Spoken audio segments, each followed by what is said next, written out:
You're watching Toronto Sports Rush on the Bet Rivers Network.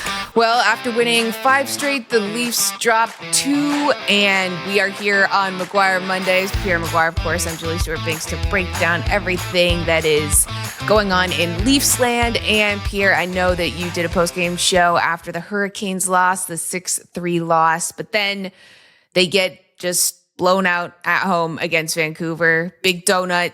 3-0 for the Canucks, who just arrived 5 hours before puck drop as they were delayed because of the situation with Raleigh and the weather, but that did not stop them. And the Leafs could not figure out a way to get any kind of offense going. What's the state of the Leafs? I think they're just probably in that little rut, the middle part of the season, kind of a rut where they call it the dog days of the season. I think they're kind of in that rut right now. I think they've got some fatigue on the back end. No Brian McCabe. You can see the importance of having Brian McCabe. That makes a big difference for them. Jake McCabe. Oh.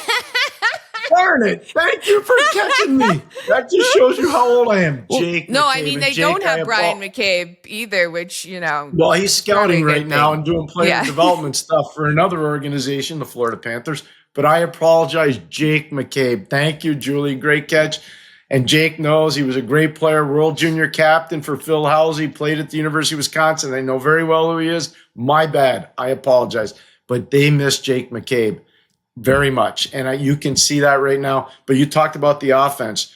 You can't give up a goal 31 seconds into a game like they did on Saturday night and expect to just all of a sudden reel the game in against a team that's on in a 6-game road trip that hasn't played particularly well. In this case, the Vancouver Canucks. So you're spot on. There's some offensive situations that you're going to have to deal with, and it probably starts in the power play. The power play has not been good enough. Oh, yeah. Okay. So you mentioned a lot of stuff there. I just want to zone in on just the idea from your perspective, because we talk about this a lot in media where it's you don't want to get scored on in the first minute or the last minute of a period. You mentioned getting scored on in the first 31 seconds. Is it like, in what way can you sort of quantify the effect that has on a team and on a bench? Because you'd think at this point teams would be able to deal with it, but it still has an impact. Well, you're on your heels rather than being on your toes. You start your top line, Matthew Nyes, Austin Matthews, Mitchell Marner. You start your top guys hoping to get a little bit of an offensive surge and plant a seed of doubt on a team that had that tough travel like the Vancouver Canucks that you're alluding to coming out of Raleigh on a Friday night, and obviously a hockey night in Canada game. You want to get everybody excited, and all of a sudden the building goes dead, and all of a sudden your bench goes dead, and all of a sudden you're dead. And, you know, the biggest thing to me in that game, I know Kevin Lankinen got a shutout, but when you think about it, 20 shots on goal for that Toronto Maple Leaf team, that's not nearly enough. Yeah. You know, that's not nearly enough. And they've got to do better than that. And they know that. But that's why I started everything, Julie, by saying the truth of the matter is a lot of teams hit this kind of a slump at this time of the year. They're one of them. There's no need to panic. They're in first place in their division. Have they played great the last 2 nights? No, they have not. They have not. And they got a big test coming up against Dallas on Tuesday. Huge test. Right. Okay. So looking at that offense with generating 20 shots and only 2 shots on 2-man advantages, which is really, really bad. How much is that then attributed to Vancouver, and how much of it is the fact that the Leafs seem to be disconnected? Well, I think a lot has to do with Rick Tocchet and the message that he presented to his team going into the Toronto game, number one. Number two, you also have to look at shots and points from the defense. And I know this has become kind of a cause celeb in Toronto right now. We get no points from our defense. We're not good enough with the offense from our defense. Might be true. So I'll give you an example. The other night, on Saturday night, you look at the first goal, Tyler Myers blasts a puck on goal. It goes off of Brock Besser. You look at Quinn Hughes and the way he impacted the game with a goal and an assist in that game. So Vancouver is getting offense from their defense. Toronto's getting no offense from their defense. And if you're going to have a successful power play, you're going to do that. I think one of the things they might need to look at, and they even tried 5 forwards on the power play. Remember back to the Carolina game where they got scored on shorthanded. They were trying 5 forwards on the power play. They may need to look at one thing internally, and that would be to add an offensive defenseman as they go deeper into the season going into the trade deadline. But outside of that, I think the team is really well built. I really do. I think the team's well built. Okay, so then back to your original point with defense. Jake McCabe, obviously out, upper body injury. He missed his third straight game. Not sure. There's no timeline at the moment for his return, but he was certainly missed. And there's a lot of eyes looking at that third D pairing, Connor Timmins and Simone Benoit. And we've talked about how you like the development of Benoit this year, but maybe Connor Timmins might not necessarily be the right fit. Well, he can skate. That's one thing. But I think long-term, they're probably going to be looking at that position. That's not a knock on Connor. I think he's a good organization guy. I think he fits in at different points of the season. Is he a 20-minute-plus player? No, he's not. Is he a 17-minute-plus player? Probably not. So internally, you have to look at, okay, who fits better? There's a kid that I know they called up, Marshall Rafai, played at Harvard, was a free agent signing. I think at some point, maybe he gets a look. He can skate. He's tough. He can move the puck. We'll see how that fits. I think Timmins has more of a pedigree right now than Rafai does. But again, I can't stress enough, they miss Jake McCabe. If you put to me right now, Julie, because I love the way you phrase the question, is there one organizational need that Toronto has more than anything else?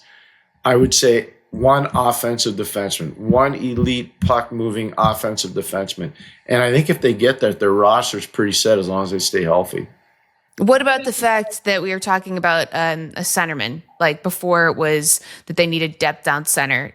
In what way is that still potentially on the list of things that Brad Treliving needs to work on? What's really positive is obviously Johnny Tavares played great. You saw the breakaway he manufactured the other day. He didn't score on it, but still he was able to do it. So his legs are still alive. He's making great plays with the puck. I think he's had a massive resurgence. I like what Max Domi's been able to do in the 3-hole. You know, Max Domi, his speed is really apparent every game. His playmaking's apparent every game.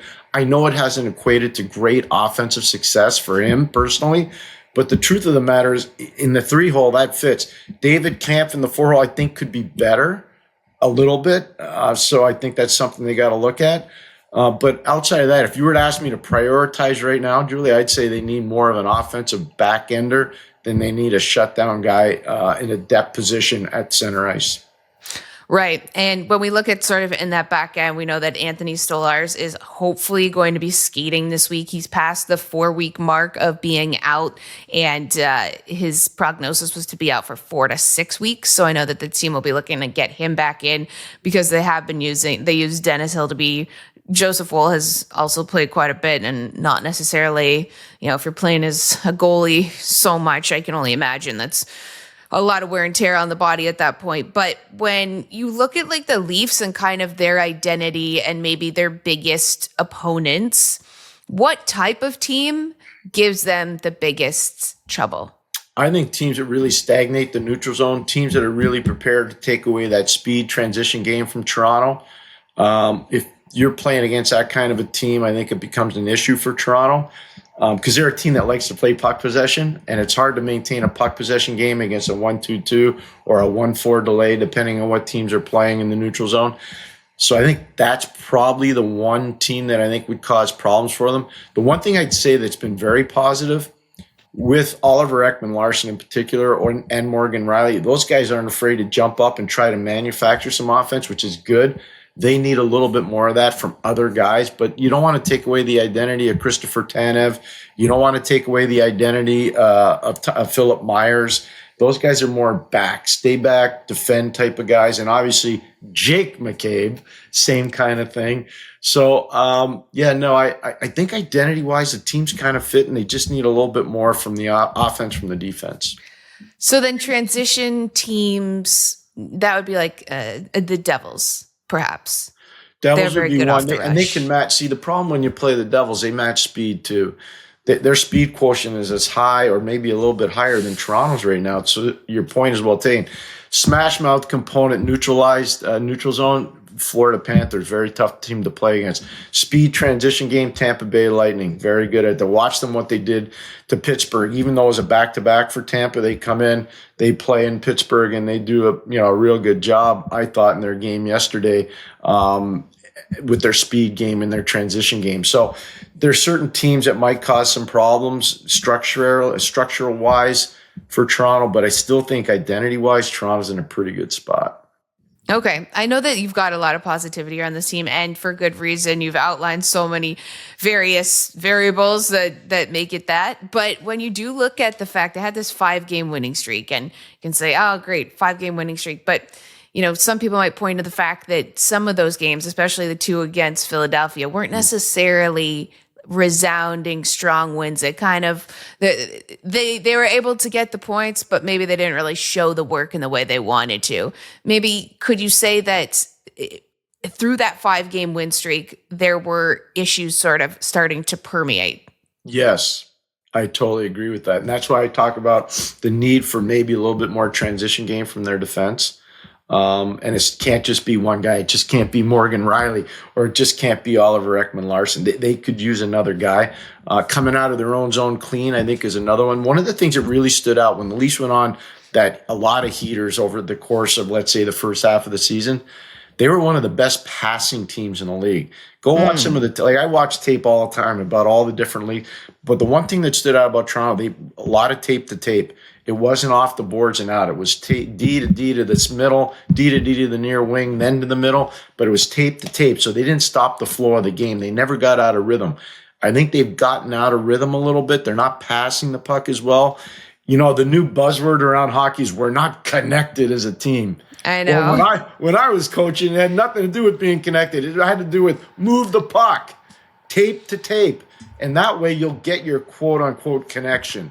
And I think that's something they got to get back to. Their passing has not been as good over the last little while. Right, and then you can see that within the power play, I assume, at that point, with being quote-unquote connected. So what adjustments do you think they might need to make on the man advantage? Well, one would probably be to move the puck a little quicker. 2 would probably be to jam the net more, become more of a shooting power play than just a skill power play. They can all shoot the puck. I think they need Nylander to get going again. William, obviously, a little bit of a rut, but he has so many chances. You look at the opportunities that he's getting. At some point, they're going to start going in again. But I think less fancy, more grimy, more pucks to the goal, and that usually opens up things, and then you can start to utilize your skill. Right. It's always about keeping it simple, the simple plays, not always overpassing or trying to be too cute, all that kind of stuff. We hear it all the time, but it's always still the same themes at the end of the day with being able to play efficient, strong hockey. When we do have this upcoming Four Nations face-off, which is really creeping up kind of quickly, and how do you think these teams are sort of approaching it? Has it entered into their mind that, some of their star players are going to be leaving and going off, and then other ones might be going to go train, or just the team's going to be, completely not playing in the NHL? Well, I think the biggest thing is when you face a situation like this, veteran presence around your management team matters, around your coaching staff matters, work to rest ratio matters. You hope that some of your guys are going to be able to go on vacation and get ready, because after the Four Nations is over in the middle part of February, the drag race starts, because the next thing the next big important date you have is a trade deadline.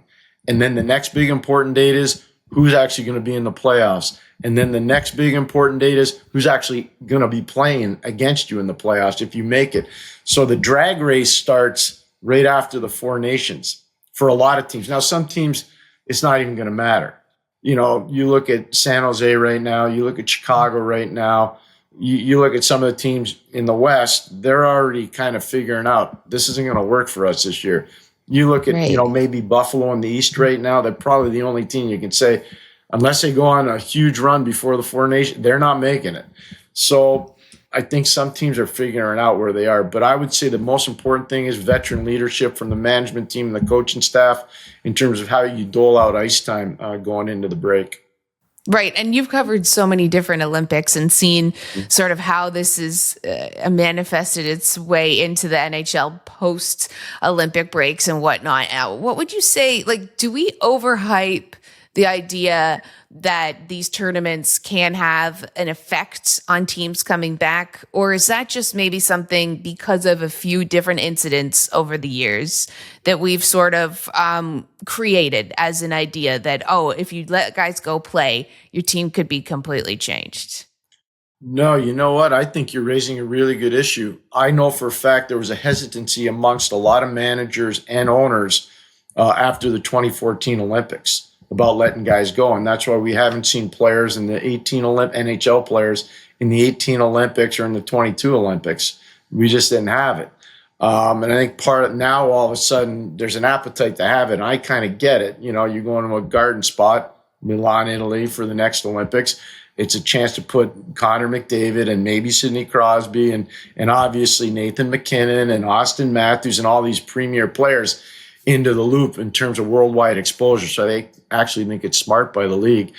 But I do think it's something you need to look at. And like I said before, the most veteran people that have been around since the Olympics started in 1998, they know what happens. And it's a lot like the World Junior, Julie, and I'll tell you this right now. Yeah. There's a hangover, whether you win or lose, the World Junior for players from North America in particular that come back and have to play for junior teams or college teams. There's a hangover after that, whether you win or lose. And some players it could take longer than 2 to 3 weeks. Other players can get it figured out in 10 days. It's all different. But if you're not paying attention to it, it can be a problem. It can be a big problem. Right, yeah, because it's kind of like this adrenaline hangover in a way, but also your life has been completely different, and then you've got to change it back completely at that point. I wanted to show you, I just remembered, I got this out of storage yesterday, so I was donating some LA hats that I had to the people in the fire, but I forgot I had this hat, Team North America from the World Cup. Like, when you think back to that, is it not so wild that we had a Team North America in the World Cup? Yeah, it was a little different, but that's okay. I mean, I understand what the league was trying to do too. And I understand what the National Hockey League Players Association was trying to do there. I get it. I totally get it.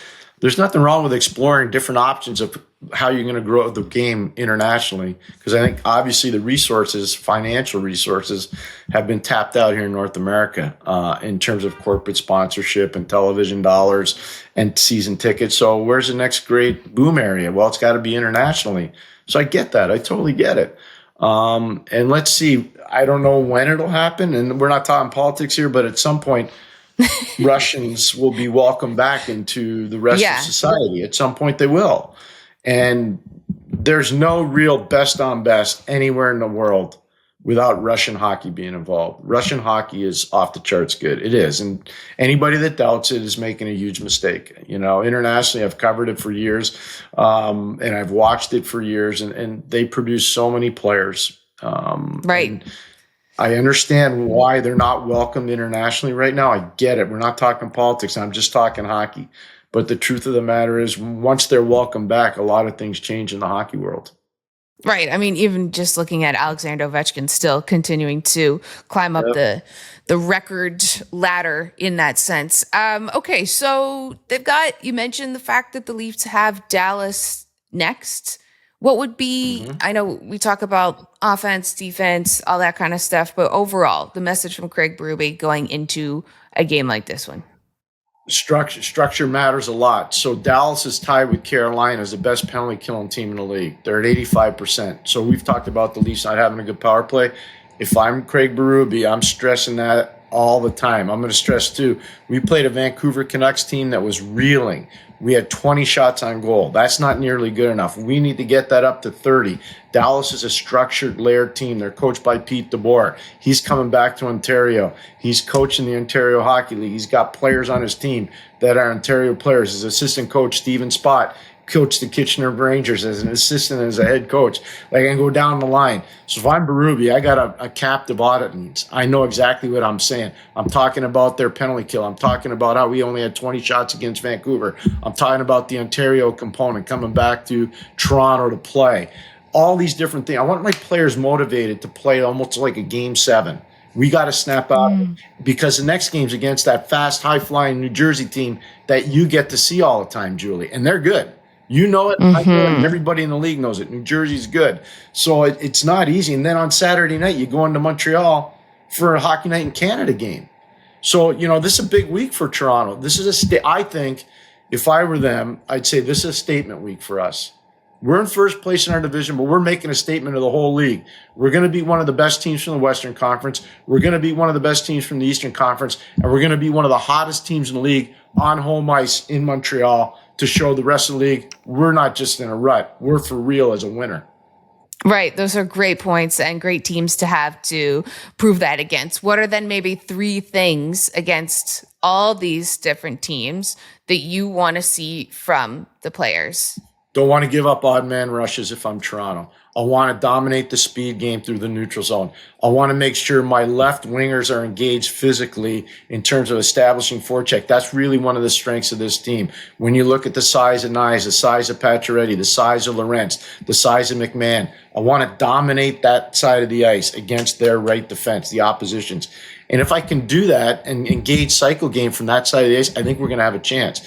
So those are my 3 things. And I really want to focus on the speed element, the size element, and not giving up odd man rushes. And if I do that, simplify things, I think we got a chance to win 3 games.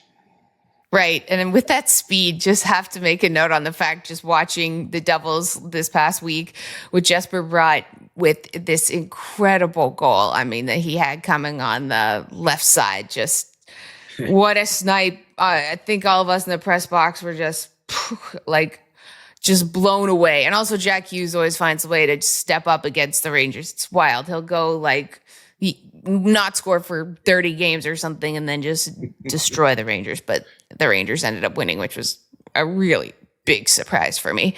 But they do have such great transition games, so good off the rush. And if you don't get behind them, they will punish you. They are really, really good. And Sheldon Keefe coming back too, which is always that extra. What is it? Everyone has a Toronto connection, so they always want to play their best game there. And I think anytime you go into Toronto, everybody wants to play well. I do. It's one of those. It's like Montreal, Toronto, New York. Everybody wants to play well in those 3 buildings.